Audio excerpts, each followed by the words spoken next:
All right, so welcome. Stop, drop, and move today. We are going to dive right in here and do a lower body movement break focused on hip flexors, just because a couple of people in the last meeting said that they would enjoy that, and I thought, why not? That would be great. So you might want something to hold on to, but other than that, let's go. Now, if you wanted hip flexors because this is a tricky body part for you, highly recommend going slowly and gently, and really just staying in tune with your body and what it needs. So, as you're listening to me, don't forget to also listen to your body. That's sometimes a tricky balance. We're going to just start off with marching. So, marching in place, I'll just let in another human. Marching in place here. If marching is super easy for you and you're like, Sophie, I'm going to be here all day before I start to feel warmed up, never fear, my friend. We can take this to the next level. Bring one knee up just as high as it possibly can go, and then straighten the leg, and then bring it back, and then put it down. I know we're slowing down. Sometimes slowing down looks like less work. It's being more intentional. It's more time under tension for your hip flexors here. And hopefully you're able to feel it more. If you get your foot up here and you're like, I could be here all day too, see if you can bring that foot. I can't bring my foot up higher, but see if you can bring that foot up a little bit higher, just because that will also impact this. And if you're too good for that, maybe you can come up with your own accommodation. So anyhow, wherever you're at, some sort of marching or marching with a pause, um, just to get this part of our body working, warmed up. We want things warmed up so that we have good blood flow because that helps things slide over each other.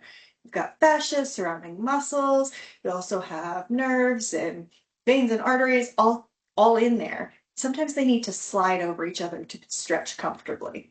So that's part of the reason that we warm up. And now we'll take a little break from marching and we're going to do a kickback. So kickback is just your heel going closer to the ceiling. Sometimes people tip over for this.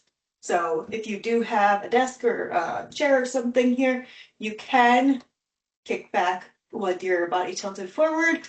You don't have to though. You could stay upright and just bring your heel up towards the ceiling.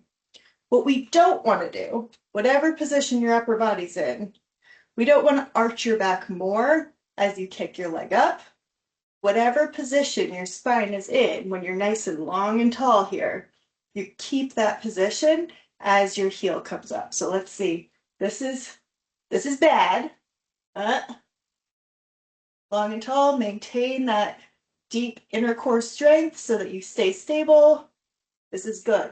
You notice that my heel is not coming up as high. Hopefully, you could see or even just guess that that would be the case.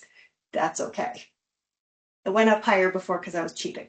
So right now, just kicking back. Now, kicking back is allowing our bodies to do something called reciprocal inhibition. So by squeezing my glutes and hamstrings here to bring my heel up, there's actually a reflex that causes my hip flexors to release a little bit.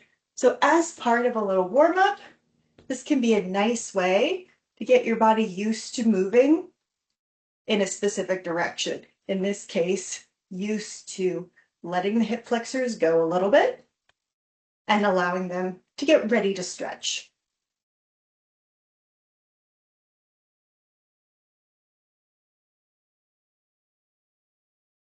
Beautiful. As you're kicking back, if you're getting bored, if this is easy, you can also draw a little circle with the heel. So just so that it's easy to show you, I'm going to tip forward. I'm going to bring my left leg up, pause at the top, do a little circle here, and then switch sides.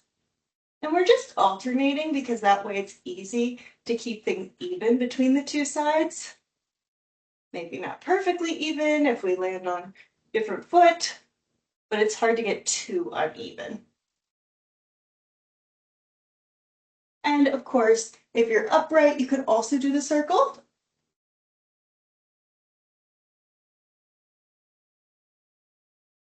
Awesome.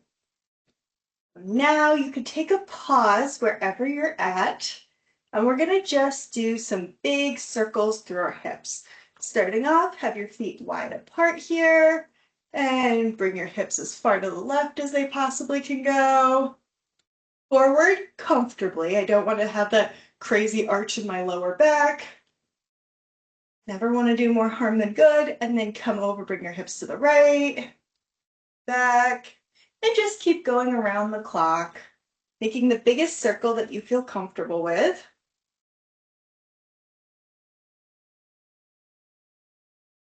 You can also work on the diagonals, thinking about if I was in a box and that's the back corner and these are the two front corners, thinking about those back corners. And then the front corner, as much as you're able to do without getting into funky back feelings.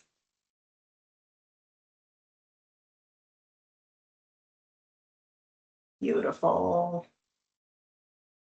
All right, and now we're gonna stand up with both feet underneath us. If you prefer to do this one sitting, you can, but all I'm gonna do is take my knee and draw the biggest circle that I possibly can around my hip joint. And in addition to going across, up, and out to the side, I'm also gonna really think about bringing my knee back before I continue the circle. Now here again, because we're probably all going at different speeds, we're going to alternate. So I'm going to do one circle for the right leg, one circle for the left leg. Just go back and forth. You may already be understanding why I was saying it might be helpful to have something to hold on to. And just so you can see what it would look like sitting, I'm going to sit on the very corner of my chair, bring my knee across my body, up, out to the side, and then down and back. Sorry, my arm was in the way here. And if your upper body shifts around a little bit while you're sitting, it's okay. Sometimes just for balancing reasons or finding enough room to move your leg, that's going to happen. If you do feel any sort of funkiness in your back, that's your red flag. To the other side now, just to be a good example. Beautiful. And now we're going to do a quad stretch. So before we get into the hip flexor stretch, which for many people is the more delicate stretch because it just, we won't get into why right now. But before we get into that, we're going to do a quad stretch. So for this, it can look like holding your ankle. It can look like holding your pant leg. It can look like resting your foot on something of an appropriate height for you. So take a moment, figure out what level you're going to do here. I'll demonstrate with my foot on the chair. And then what we're going to do is you're going to find the stretch. So if needed, you would bring your knees together if they aren't already. You're standing up nice and long and tall, somewhat even and symmetrically here as best as you can. And then you're going to breathe into the stretch. Just find the stretch and breathe into the stretch a few times, settling in, feeling that quad. If you need to take pressure off a little bit, you absolutely can. In this case, I have a foot on a chair. I could absolutely drop my foot a little bit lower, put it on the rung instead. And if you are holding onto your ankle here, work your hand down, maybe hold onto your toe, maybe hold onto your heel, maybe move to pant leg, choose your own adventure. And whenever you're ready, we're going to go to the other side now. So I'll hold on to my left heel. Find that stretch, so bring knees together. If you need to, tuck your pelvis a little bit, stand up nice and long and tall. And once you've found the stretch, going through your quads here. You're just going to breathe into it for a moment.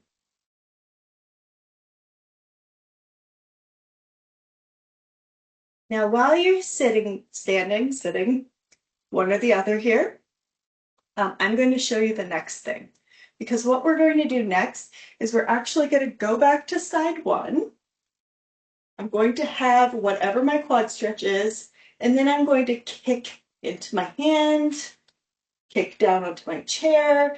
And the point of this is we're going to get a little contraction going on through my quad, and that will change the stretch. It's also going to be strengthening me in an extended position, which is a little more delicate, so don't go full power right away. You're just going to slowly add more and more oomph into it. So whenever you're ready, you can let go of the leg that you're stretching, go back to side one, and you're going to slowly add some muscle from your quads to kick into your hand, into the chair. And you may find that there's really not that much power in your leg here. If you're holding onto it, it might not be that hard to hold on to, just because this is a pretty extended position for your body. And at the end of your range of motion, you just have less power. Beautiful. You can let go of that contraction, let go of that foot. We'll do the second side here. And again, you can do it with your foot on the chair or any other variation that you want. Long, tall posture, find that position, and then kick into your hand. Don't forget to breathe here. If you're kicking so hard that you're not breathing, back off just a little bit.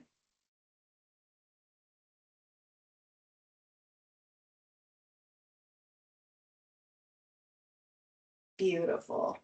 And let off the pressure. And now, finally, because we've taken a few moments to get our body ready and stretch quads first, we're now going to dive into our hip flexor stretch that we do a lot. So for this, you can do it sitting on a chair, or you can take a big step. Either way, you're going to tuck your pelvis under a little bit. You're going to have a long, tall spine, and you're going to find the stretch. You may also want to check in with your hip bones and make sure that they are squarely facing the wall in front of you, because if they're open, that will evade the stretch a little bit. Once you find that stretch in your hip flexors up here, just breathe into it for a moment.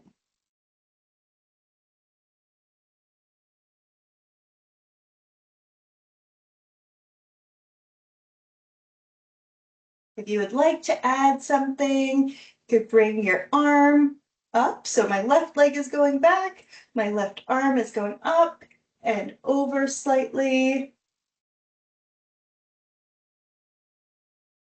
And as you are here, you might settle in and find that this feels a little bit easier after a while. You can always retuck, re-engage through your lower abs to allow that tuck. Check in with your hip bones, because my left leg is going back. If I drive my left hip bone forward just a little bit further, it changes the stretch, and honestly, it feels quite good. Beautiful. Whenever you're ready, we're just going to do the other side. Since I'm sitting, I will just twist on my stool here. And I'm going to have my right leg going back, left leg going forward, tucking my pelvis, long, tall spine here, and checking in with my hip bones, just making sure that they're squarely facing the same direction as my shoulders, right over that front leg. And now we get to settle in and breathe for a moment.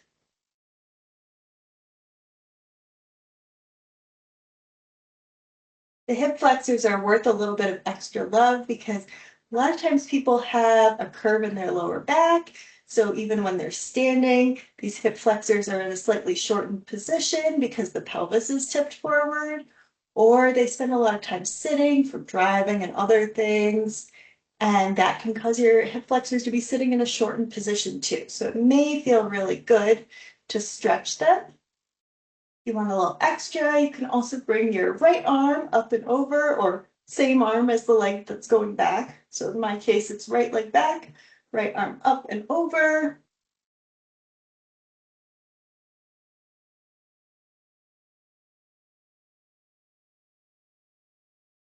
Beautiful. Now, whenever you're ready, you can absolutely come out of it. If you need to go, go for it. You did something wonderful for your body. But sometimes when we stretch the front of our body, we need a counter stretch. So if that's you right now, absolutely go ahead, take a little forward fold kind of a position here. Any variation that's good for you. Might feel good to bend and straighten your knees a little bit here, just to shake things out. And then you're good. You can move on with the rest of your day. Thank you all so much for joining me, and I hope you have a fantastic afternoon. Take care, everyone.